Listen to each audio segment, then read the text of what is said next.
Vivek Ramaswamy wants a constitutional amendment to raise the age from 18 to 25 years old, but he says there should be some exceptions.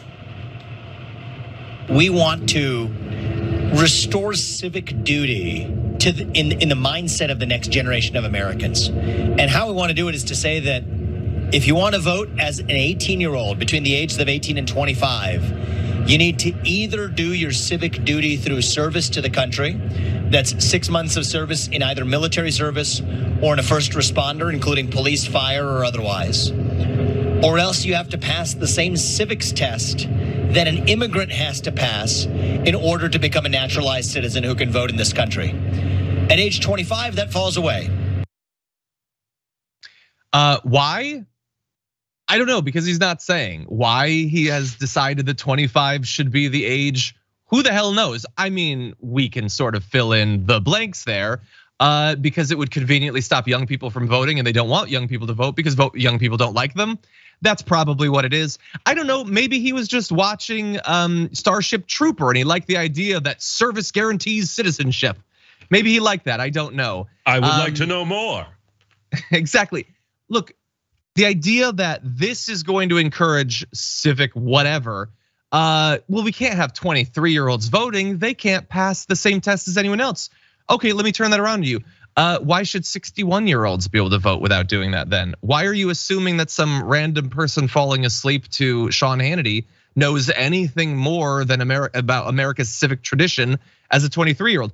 By the way, did you also pick up the irony of we want to encourage civic participation as we constitutionally bar you from being involved in politics? I would argue that if you're an 18-year-old who's actively following politics and cares enough to vote, we should be encouraging that rather than passing a constitutional amendment to stop it. Brett, what do you think? This is an argument against Second Amendment gun ownership without people going through a class to learn how to operate a firearm too, because both are enshrined as amendments to the Constitution. 18-year-olds can vote, and you can keep and bear arms. But he's basically saying, like, I need to put you to the test until you prove that you're capable of handling this right responsibly.